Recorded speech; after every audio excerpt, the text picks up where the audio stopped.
Hello दोस्तों, आज हम एम.कॉम फर्स्ट ईयर के फर्स्ट पेपर की बात करेंगे जो 2021 और 22 का है। पहला पेपर है ऑर्गेनाइजेशन थ्योरी एंड बिहेवियर। तो दोस्तों ये 3 घंटे का होता है, 100 मार्क्स का होता है। इसको पूरा करने पर 100 मार्क्स मिलते हैं। इनमें से जो पहला क्वेश्चन होता है वो कंपलसरी होता है, यानी कि उसको करना बहुत ज़रूरी होता है, उसको करना चाहिए। ये अनिवार्य क्वेश्चन होता है। बाकी के 2 सेक्शन दिए होते हैं, सेक्शन ए और सेक्शन बी। तो उनमें से भी क्या आपको 2-2 प्रश्न करने चाहिए। इन सब के जो अंक होते हैं वो समान होते हैं। अब जो पहला अनिवार्य क्वेश्चन होता है वो आपको कम से कम 200 वर्ड का लिखना होता है।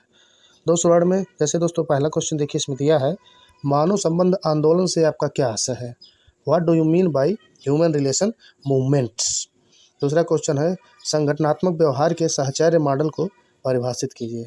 Define the collegial model of organisational behaviour. तीसरा क्वेश्चन है what is the equity theory of motivation.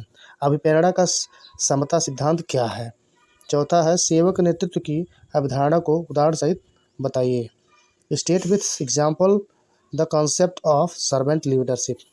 पांचवा क्वेश्चन है throw light on the significance of adaptation to organisational change. संगठनात्मक परिवर्तन में अनुकूलन के महत्व पर प्रकाश डालिए। अब दोस्तों खंड ए को देखते हैं। खंड ए में आपको 1000 वर्ड के प्रश्न करने होते हैं, जिनमें 2 प्रश्न के 40 मार्क मिलते हैं। 20-20 नंबर के एक क्वेश्चन होते हैं। एक परियोजना संगठन क्या है, इसके संगठनात्मक ढांचे एवं परियोजना संगठनात्मक के निर्माण हेतु आवश्यक शर्तों की व्याख्या कीजिए। What is a project organisation, describe its और organisational structure and condition require the creation of project organisation. तीसरा क्वेश्चन है what do you understand by the principle. equilibrate its nature and factor influencing perceptions of employee in a company। अनुभूति से आप क्या समझते हैं, इसकी प्रकृति एवं एक कंपनी में कर्मचारियों की अनुभूति को प्रभावित करने वाले कारकों को स्पष्ट रूप से समझाइए।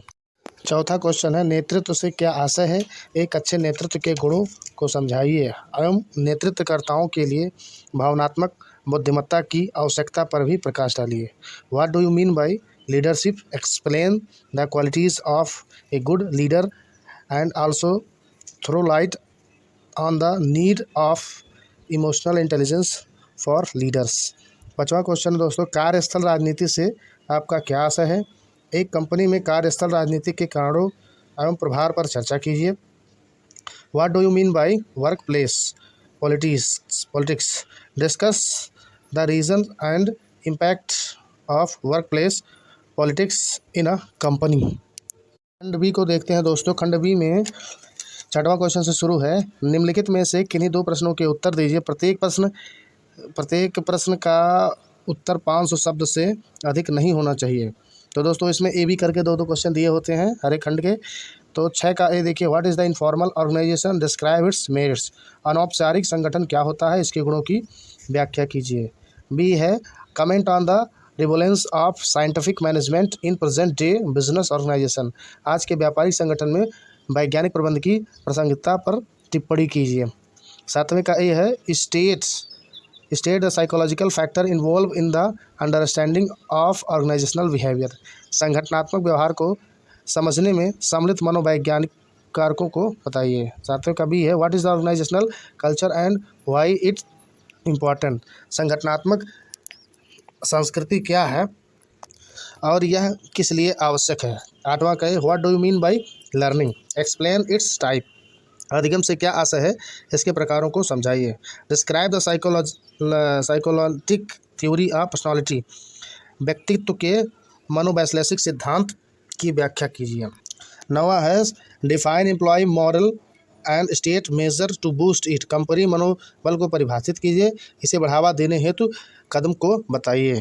तो 9वें का भी what is the organisational development, explain its benefit. संगठन विकास क्या होता है, इसके लाभों को समझाइए। दोस्तों वीडियो कैसा लगा ज़रूर बताइएगा। क्या ये जानकारी आपके लिए हेल्पफुल है या नहीं, इसको ज़रूर बताइएगा।